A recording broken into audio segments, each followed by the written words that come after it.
नमस्कार मित्रांनो, हॅलो. अर्थशास्त्र इकॉनॉमिक्स मधली छोटीशी अपडेट. चायना हा शब्द जरी काढला तर बऱ्यापैकी लोकांना चीड येते. कोविड-19चे जुने दिवस आठवतात, कोरोनाचे दिवस आठवतात. अग्रीड, सगळ्या गोष्टी अग्रीड आहेत. कोविडच्या नंतर बऱ्याचशा देशांनी चायनावर बंदी घातली, टॅरिफ बॅरियर्स घातले. चायनाकडनं आपण काही मागवणार नाही असं कानाला खडा लावला, सगळं झालं. भारतानेही केलं. US मधल्या तर काही कंपनीजनी स्वतःचं दुकान बांधलं, बंद केलं आणि सगळ्या फॅक्टरीज दुसरीकडे शिफ्ट केल्या. अग्रीड, चांगल्या.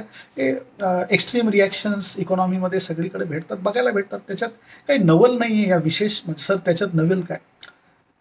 अशी अपेक्षा होती की चायनाचं प्रोडक्शन बंद होईल, डिपेंडन्सी कमी होईल, लोक चायनाकडनं वस्तू घेणार नाही. पण तसं झालंय का? त्याचं उत्तर आहे नाही. असं झालेलं नाही आहे. चायनाकडनं जे नंबर्स पब्लिश केले गेले 2020ला मॅन्युफॅक्चरिंग सेक्टरचा त्यांच्या इकॉनॉमीमधला कॉन्ट्रीब्युशन 35% होता. 4 वर्षात म्हणजे 2024 आहे, तो कॉन्ट्रीब्युशन 38% वाढलाय. मात्र दुसरी आयरनी अशी आहे, दुसऱ्या बाजूला असं आहे की तिथल्या फॉरेन कंपनीजच्या ज्या युनिट्स आहेत त्यांचं प्रोडक्शन रेकॉर्ड लो आहे. म्हणजे फॉरेन कंपनीजचे जे ऑफिसेस आहेत किंवा त्यांच्या ज्या फॅक्टरीज आहेत या चायनामध्ये आहेत, त्यांचं प्रोडक्शन वर्षभरात तर नाही म्हणता येईल, पूर्ण फॅक्टरीच्या लाईफमधल्या ट्रेंडमधनं लोवर आहे. मात्र तिथल्या ज्या डोमेस्टिक कंपनीज आहेत त्या डोमेस्टिक कंपनीजचं प्रोडक्शन रेकॉर्ड स्तरावर वाढलेलं आहे. आपल्याला हे माहितीच आहे की चायनीज गव्हर्नमेंट त्यांना खूप सारे सबसिडीज देते, चीप लोन्स देते, चीप लेबर प्रोव्हाइड करते, इलेक्ट्रिसिटी स्वस्तात देते, पाणी देतं. खूप साऱ्या फॅसिलिटीज चायनाकडनं त्यांच्या डोमेस्टिक इंडस्ट्रीजला सपोर्ट करण्यासाठी दिले जातात. आपल्या काही व्हिडिओजमध्ये आपण ते सांगितलेलं सुद्धा आहे. आता बऱ्याचशा कंट्रीजचे असं म्हणणं आहे की चायनाकडनं जे नंबर्स पब्लिश होतात त्याच्यावर ऑथेंटिसिटी नाही किंवा ते खरं नंबर सांगत नाही. अग्रीड, खरं नंबर ते सांगत नसतीलही. पण त्यांच्याकडनं जे एक्सपोर्ट केलं जातं या वस्तू बाहेरच्या कंट्रीजच्या नंबर्सवर तुम्ही विश्वास ठेवू शकता ना. तर एक्सपोर्टमध्ये त्यांच्या डोमेस्टिक कंपनीज ज्या वस्तू तयार करतायत त्याच्या एक्सपोर्टमध्ये भरमसाठ वाढ झालेली दिसते. चायनाचा जर इतिहास बघितला, चायना जगात पॉप्युलेशनमध्ये नंबर 1 होता. आता आपण आहोत भारत. चायना जेव्हा जगात नंबर 1 होता पॉप्युलेशनच्या बाबतीत, त्यांच्याकडे लेबर भरपूर होता. त्यांनी लेबर इंटेन्सिव्ह इंडस्ट्रीज आणल्या. त्यांनी स्वतःच्या लोकांच्या हातांना काम दिलं, पैसाही दिला.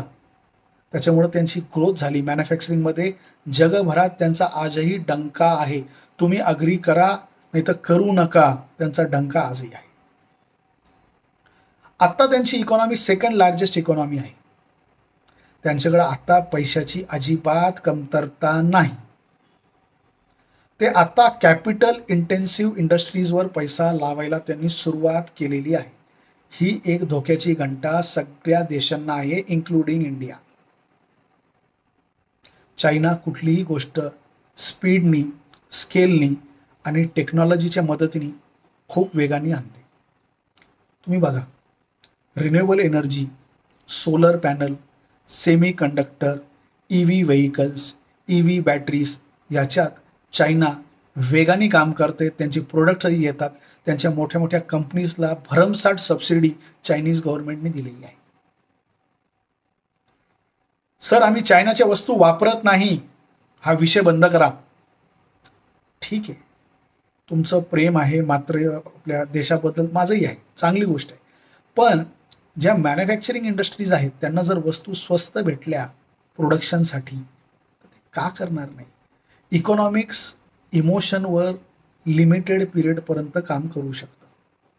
हे जेवढ्या लवकर आपण ॲग्री करू तेवढं आपलं चांगलं होईल. भारतासाठी काय लेसन आहे? भारतासाठी एक विशेष लेसन असं आहे की त्यांनी आपली कॅपॅसिटी डेव्हलप करावी. जे एनर्जी रायझिंग सेक्टर्स आहेत, एनर्जी तर नाही, जे रायझिंग सेक्टर्स आहेत जसं की AI झालं, रिन्युएबल एनर्जी झालं, याच्यात खूप मनुष्यबळाला स्किल डेव्हलपमेंटवर त्यांनी फोकस करायला पाहिजे. जिथं इनइफिशियन्सीज आहेत, चायना जिथं काम करू शकत नाही आपण करू शकतो, त्याच्यात वेगाला त्याला आपण त्या इंडस्ट्रीला सपोर्ट केला पाहिजे, त्याला डेव्हलप केलं पाहिजे, जॉब्स वाढवले पाहिजे. आणि हा मेसेज फक्त आपल्यापुरता मर्यादित नाही बरं का. हे प्रत्येक दुसऱ्या कंट्रीला तेवढंच लागू होतं जेवढं आपल्याला लागू होतं. आजचा व्हिडिओ हा डोक्यात तुमच्या विचार सोडून मी चाललोय की याच्याबद्दल तुम्ही नक्की विचार करा की भविष्यात चायनाकडनं काय आपल्याकडे येणार आहे आणि तो धोका आपल्याला आहे का. विचार करून बघा आणि त्या विचारात या व्हिडिओला लाईक करा, शेअर करा, सबस्क्राईब करा व हो भेटत राहा. नमस्कार.